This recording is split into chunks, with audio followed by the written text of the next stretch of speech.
alam po ninyo, si Congressman Briones ng Aga Party List ay isang ordinary lang po na ikay dating nag-aalaga rin ng baboy,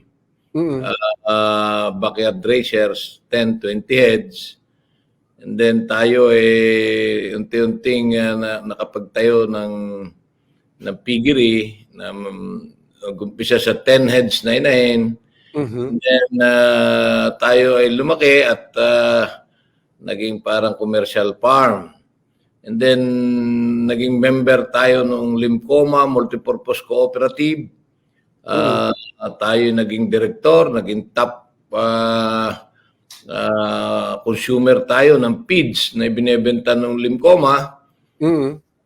Naging director tayo nitong kooperatibang ito hanggang sa tayo maging presidente noong 1998 diyan sa Limcoma Multipurpose Cooperative sa lungsod ng Lipa, lalawigan ng Batangas.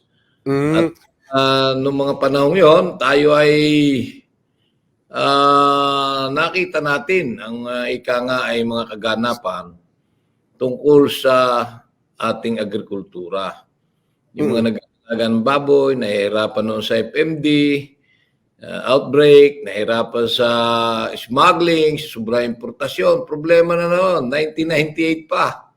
Hanggang 2001, ang inyong lingkod ay nagtayo ng isang samahan, National Association ng Hog Raisers, na kung tawagin ay Agricultural Sector Alliance of the Philippines.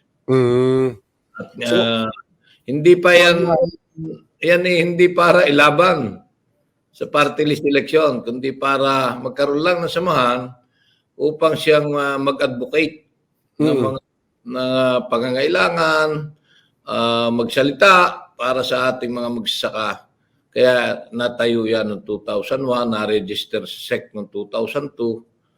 At after 5 years, ay napasama sa COMELEC at napalaban sa party list election.